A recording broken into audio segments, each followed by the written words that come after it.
중앙일보의 오변석 기자입니다. 오늘 모두 발언에서도 국익상품 실용외교 말씀을 하셨는데요. 네. 지금 우리나라가 좀 처한 상황이 녹록치 않은 것 같습니다. 7월 8일에 관세 상호관세 유예가 7월 8일에 끝나고 다음 달에 보면은 G7이나 나토 같은 가자음 회의가 있는데요. 네. 상대가 있는 일이라 외교는 구체적인 계획까지 말씀 못 하시겠지만 네. 좀 큰 부상이나 방향에 대해서 좀 말씀해 주시면 감사하겠습니다. 아마 새로운 정부가 맞닥뜨릴 중대 과제 중에 민생 경제를 회복하는 일이 저는 제일 중요하다고 보이지고, 그 다음에 당장 맞닥뜨리는 일이 외교 통상 문제일 겁니다. 그 외교 통상 문제는 사실 경제 문제, 대한민국 안보 문제와 직결되어 있죠.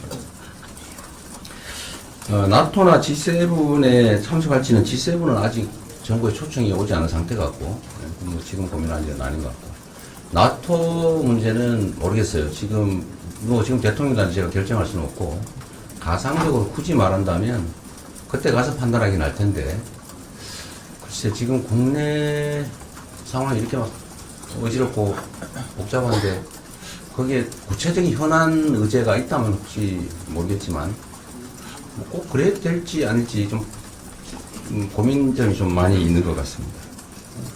그리고 한미 통상 문제가 많이 걸려 있는데 시간이 너무 없죠. 저는 그런 생각을 합니다. 외교라고 하는 것은 쌍방에게 이익되는 방향으로 하는 것 아니겠습니까? 어느 나라는 이익을 보고 어느 나라는 일방적으로 손해보는 그런 건 외교라고 하지 않죠. 약탈이라고 하죠. 가능하면 서로 잘 설명하고, 또 한미 간은 동맹관계 아닙니까? 서로 존중하고 공정성의 원칙, 신뢰의 원칙 위에 호혜, 쌍방이 모두 도움되는 길을 합리적으로 찾아가는 과정이 꼭 필요하겠다. 시간도 너무 일방이 정한 거기 선에 반드시 구애되어야 되느냐 라는 점도 다시 재고 좀 할 필요가 있지 않을까 생각합니다. 좀 더 하십시오. 어차피 저도 말씀드릴 기회가 필요하니까요. 네. 요새 제가 언론들하고 인터뷰도 좀 많이 못해서 방송 언론 출연도 못하지 않습니까? 후보님 안녕하세요. 파이낸셜 뉴스 팀장입니다.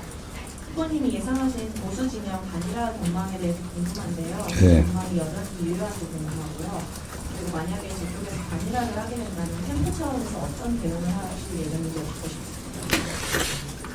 저는 뭐 토론에서도 말씀드렸는데 내란 단일화를 할 거라고 예측합니다.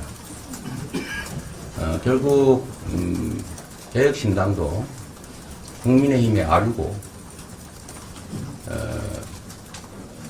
국민의힘은 여러분이 보시는 것처럼 내란 행위에 대해서 선을 긋지 않고 있습니다. 오히려 계엄 해제에 반대했고, 탄핵에 반대했고, 내란 수계의 복귀에 나름 최선을 다했죠. 그리고 지금 내란당이라고 불릴 수밖에 없는 국민의힘의 후보, 매우 극우적 행태를 보여왔지 않습니까? 정광훈 목사하고 물려서 눈물을 흘려가면서 극도의 극우적 행태를 보여왔고, 제가 방송에서 물어봤던 것처럼 내란 수계와의 단절, 극우 세력과의 단절에 대해서 답을 하지 않고 있습니다. 그리고 아시는 것처럼 일본 일제 침략 당시, 일제 강점기에 우리 한국인 대한제국민들이었죠. 당시로는 대한제국 국민들의 국적이 일본이다, 이런 해괴한 소리를 하고 있지 않습니까? 결국 뉴라이트죠, 본성이. 그래서 우리는 원래 그때는 일본 국민이었기 때문에 해방이 아니라 건국이다, 이렇게 주장하는 거예요. 근데 이준석 후보도 결국 국민의힘의 대표를 했고 밀려 나왔을 뿐이지 본인이 스스로 나왔다고 보기 어렵습니다. 제가 보기. 결국은 다시 합쳐서 보수 정당에 주도권을 갖고 싶어 하는 것 같고, 이번 기회에 저는 다시 그 본색대로 단일화할 것으로 봅니다. 더군다나 큰 미끼도 있는 것 같아요. 당권을 준다든지, 또는 뭐 이길 경우에 총리 뭐 이런 얘기들도 있었다는 설도 있어요. 뭐 저도 가능성이 있다고 생각합니다. 그런 걸로 보면 이해관계가 맞아 떨어지고 또 여러 가지 측면들을 보면 뭐 색깔이 거의 비슷해요. 아까 말씀드린 것처럼 경제 문제를 매우 이념적으로 갈라치게 한다든지 어떤 정책들을 아무 데나 대고 친중으로 mon다든지 그런 측면들은 이 극단적 세력과의 생각이 관철되고 있는 거죠. 그런 점에서 보면 저는 아니라고 하지만 전에도 그랬던 것처럼 결국은 단일화 할 것이다. 그리고 우리는 당연히 단일화 될 것에 대비해서 대비하고 있습니다. 그리고 그 단일화에 대해서 과연 국민들이 어떤 평가를 할 것인지에 대해서는 뭐 여론조사 결과에도 일부 볼 수가 있는데 글쎄요.